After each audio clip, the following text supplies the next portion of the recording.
اور پھر قبر و آخرت کے حوالے سے بھی اعمال کا فیصلہ. اور اگر فرمایا حضرات صحابہ کو حضور فرما رہے ہیں لو انفق احدکم مثل احد من ذہب، کہ میں مفتی عبدالقوی اور 21ویں صدی کے مسلمان اگر ہم احد پہاڑ کے برابر سونا خرچ کریں تو فرمایا اس برابر نہیں ہو سکتا جو ایک صحابی رسول نے عشق و محبت میں حضور کے چہرہ و دعا کی زیارت کر کر اخلاص اللہیت کے ساتھ اپنی مٹھی کے اندر کچھ دانے رکھ دیے، اپنی مٹھی کے اندر کوئی کھجور رکھ دی، اپنی مٹھی کے اندر جو رکھ دیا.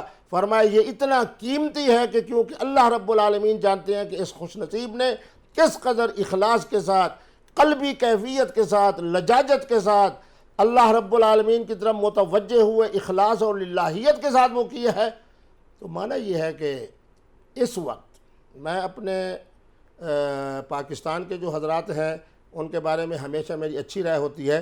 یقیناً کل کا جو دن ہے اس کے اندر جو قربانیاں ہوں گی، پھر دوسرے دن، پھر تیسرے دن، یعنی خمیس کے دن اور جمعہ اور ہفتے کے دن یقیناً اہالیان پاکستان بھی قیمتی جانور ذبح کریں گے، اخلاص کے ساتھ ذبح کریں گے، للہیت کے ساتھ ذبح کریں گے اور سنت کے مطابق ذبح کریں گے، تو یقیناً اللہ تبارک و تعالیٰ ان کی قربانی کو قبول فرمائیں گے انشاءاللہ. علامہ صاحب، اس ٹائم پر پاکستان کے اندر بہت سارے ایسے لوگ ہیں جو کہ شاید 2 وقت کی روٹی بھی نہیں کھا سکتے. مہنگائی نے کمر توڑ دی ہے لوگوں کی، اور ایسی صورتحال میں یہ عید زیادہ امپورٹنٹ ہو جاتی ہے کہ ان لوگوں کو، ان مستحقین کو ڈھونڈا جائے جن کا وہ 1/3 حصہ اصل میں بنتا ہے. لیکن اس بات پہ رہنمائی فرمائیے گا کہ کیا جو لوگ بس آئیں دستک دیں ان کو گوشت دے دیا جائے، یا مستحقین کو ڈھونڈنے کی، تلاش کرنے کی خود بھی تگودو کی جائے؟ بسم اللہ الرحمن الرحیم.